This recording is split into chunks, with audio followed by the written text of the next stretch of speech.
Puluhan pegawai KPK termasuk penyidik senior Novel Baswedan disebut tidak lolos tes wawasan kebangsaan sebagai syarat alih status pegawai KPK menjadi aparatur sipil negara.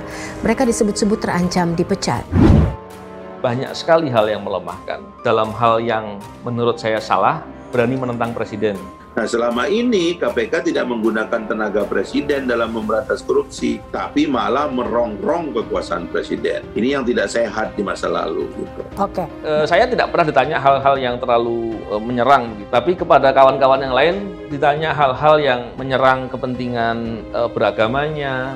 Hal begitu kan melecehkan. Wawasan kebangsaan tentang keislaman, tentang Katolik, tentang Protestan, Hindu, Buddha, dan Konghucu. Sebagai seorang pejabat negara, saya, beliau, dan siapa saja yang tugas di Republik ini memberikan kewenangan dan pelayanan kepada seluruh orang warga negara Republik Indonesia. Tidak boleh dipilah-pilah. Apakah terlibat dalam HTI, apakah terlibat dalam FPI, apakah terlibat PKI. Ini kan sesuatu hal yang menurut saya nggak mungkin ada wawasan kebangsaan terkait dengan hal yang seperti itu.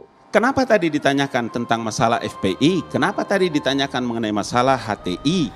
Kemudian masalah komunis? Iya, orang bicara tentang wawasan kebangsaan. Kalau saya menjadi ASN dan ada suatu hal yang diduga adalah perbuatan obstruction of justice, maka yang saya lakukan adalah saya akan melaporkan dia sebagai kewajiban saya. Tentunya seperti itu. Dulu KPK nggak suka pakai data audit, sukanya ngintip. Jadi dianggap ngintip lebih efektif daripada audit. Hal kurang lebih senada disampaikan oleh Wakil Ketua DPR Fahri Hamzah yang menilai Presiden perlu mengambil alih tugas KPK dalam pemberantasan korupsi. Pemberantasan korupsi itu pekerjaannya presiden, tolong ini diambil alih. Ya kan? Di negara lain KPK-nya itu tanggung jawab ke presiden. Masa ada orang kerja seenaknya aja, ngerusak kerjaannya presiden.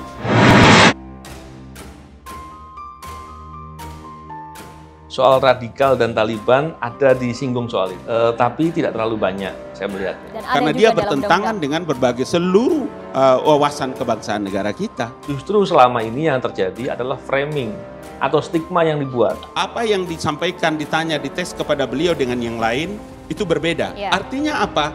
Beliau tidak tahu tentang apa yang sedang diperiksa juga oleh orang lain. Ketika dites tentang wawasan kebangsaan itu adalah mencerminkan satu kehidupan dari atas seluruh kepentingan bangsa dan negara. Tentunya hal itu tidak boleh dibiarkan. Kami akan melakukan upaya-upaya, upaya hukum dan lain-lain. Mentalnya itu agresif, pejuang gitu, tidak mau dikangkangi gitu, tidak mau dibatasi ya. Itu bukan karakter dari penegak hukum, itu karakter politisi. Orang-orang kayak gitu cocoknya itu bukan di lembaga penegakan hukum. Tapi saya kira kalau hal itu dilakukan berarti pimpinan KPK mengambil jalan yang memalukan diri sendiri. Manusia-manusia yang ada di KPK, kalian manusia biasa, kalian bisa salah, pernah menetapkan orang tersangka, ternyata di tengah jalan tidak ditemukan alat bukti yang cukup, ya bebaskanlah orang. Fahri Hamzah memberi contoh cukup baik, yang mana usai tak lagi menjabat Wakil Ketua DPR dan masih berseteru dengan PKS, di Pileg 2019 dia tak ikut caleg dari PKS, malah membentuk partai baru bernama Gelora. Kemudian terkait pegawai KPK yang tak lulus tes wawasan kebangsaan atau TWK, ia menulisnya melalui surat terbuka pada akun Twitter pribadinya 1 Juni 2021 yang ditujukan kepada pegawai KPK yang tidak mau diatur oleh negara melalui Undang-Undang Nomor 19 Tahun 2019 dan diperkuat melalui Peraturan Pemerintah Nomor 41 Tahun 2020 tentang alih status pegawai KPK. Tidak ada di seluruh dunia itu lembaga penegakan hukum, kulturnya itu pegawai-pegawainya beroposisi, pegawainya asosiasi, berdemonstrasi, menggalang opini publik, bersilaturahim ke publik, ngajak demo mahasiswa, itu nggak ada itu lembaga penegak hukum di seluruh dunia kayak begitu, nggak ada.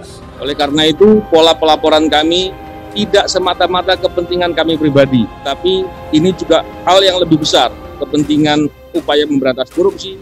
Fahri menyarankan kepada pegawai KPK termasuk Novel Baswedan untuk ikut bergabung di partai politik.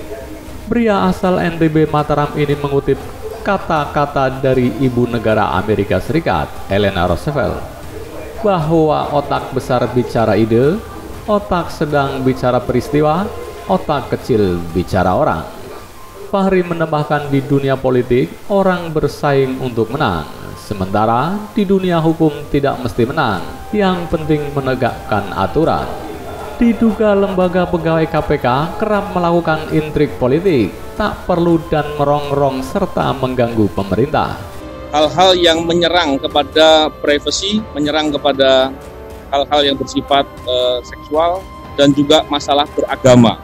Dan itu sangat tidak pantas sekali dilakukan dan itu berbahaya sekali. Wawasan kebangsaan tentang keislaman, tentang Katolik, tentang Protestan, Hindu, Buddha, dan Konghucu. Sebagai seorang pejabat negara, saya, beliau, dan siapa saja yang tugas di Republik ini memberikan kewenangan dan pelayanan kepada seluruh orang warga negara Republik Indonesia.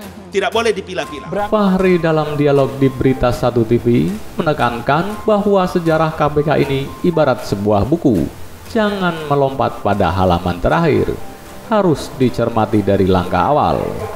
Undang-Undang Nomor 30 Tahun 2002 menjadi dasar pembentukan KPK dan direvisi melalui Undang-Undang Nomor 19 Tahun 2019. Dan di negara manapun, KPK itu diatur dalam undang-undang. Tidak boleh menjadi oposisi, mengatur dirinya sendiri, apalagi sampai mengatur dirinya sendiri dengan membentuk wadah pegawai KPK yang kabarnya lebih kuat dari undang-undang. Kemudian beropini dan mengajak demo mahasiswa karena KPK telah dilemahkan. Itu tidak ada dalam lembaga hukum. Kalau mengajak-ajak demo itu namanya kultur politik, jelas Fahri. Jadi pegawai KPK yang tak lulus TWK dan tidak mau diatur dalam undang-undang, sebaiknya gabung saja ke partai politik. Begitu seruan Fahri. Banyak kelakuan aneh dan membingungkan dalam penegakan hukum saat Novel Baswedan masih berada di KPK. Wakil Ketua DPR periode 2014-2019 yang juga Wakil Ketua Umum Partai Gelora Fahri Hamzah menyebutnya tebang pilih alias hanya menyasar kepada orang-orang tertentu untuk dijadikan tersangka kerap dilakukan penyidik KPK Novel. Hal yang berhubungan dengan tes wawasan kebangsaan yang dilakukan dengan sedemikian rupa, yang saya yakin itu hanyalah merupakan suatu cara untuk menyingkirkan pegawai KPK. Ini bukan hanya terkait dengan dampak yang terjadi kepada pegawai KPK yang akan diperlakukan dengan semena-mena. Apa yang disampaikan, ditanya, dites kepada beliau dengan yang lain itu berbeda. Artinya apa? Beliau tidak tahu tentang apa yang sedang diperiksa juga oleh orang lain. Ketika dites tentang wawasan kebangsaan itu adalah mencerminkan satu kehidupan dari atas seluruh kepentingan bangsa dan negara. Fahri mencontohkan, Jenderal Polisi Budi Gunawan kala tahun 2015 ditetapkan sebagai calon Kapolri harus dilepaskan genggaman menjadi Tribrata 1. Karena berdasarkan laporan Novel ke Komisioner KPK sebelum Firly disertai tanpa bukti yang jelas. Begitu mudahnya menetapkan sebagai tersangka. Kemudian Budi menggugatnya ke PT UN, KPK kalah. Entah ada maksud apa sampai Novel begitu mudah menginformasikan kepada Komisioner KPK bahwa Budi Gunawan harus ditetapkan sebagai tersangka. Anehnya Novel ketika Budi menang di PT UN tidak mengklarifikasi atau minimal menerima keputusan PT UN tersebut.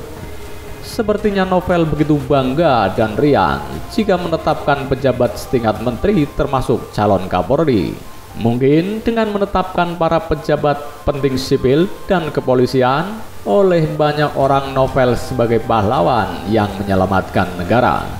Padahal sebaliknya, kebobrokan kerap terjadi. Buktinya ketika ditetapkan tak lulus TWK, Novel minta bantuan dengan merengek alias curhat. Istilah anak muda sekarang, baperan, memposisikan dirinya sengaja disingkirkan dari KPK. Aneh memang Novel ini, mantan penyidik KPK yang mengerti hukum, ketika tak lulus TWK sampai menggunakan jalur non-hukum dengan daya tipu dizolimi luar biasa dan diperlakukan tak adil.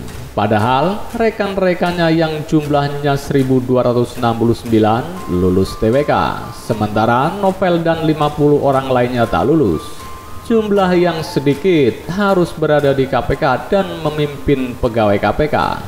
Yang jelas, KPK tidak akan runtuh dan hancur bila Novel tak berada di KPK. Malahan KPK bisa eksis dan benar-benar KPK menegakkan aturan hukum tanpa tebang pilih, apalagi adanya orderan.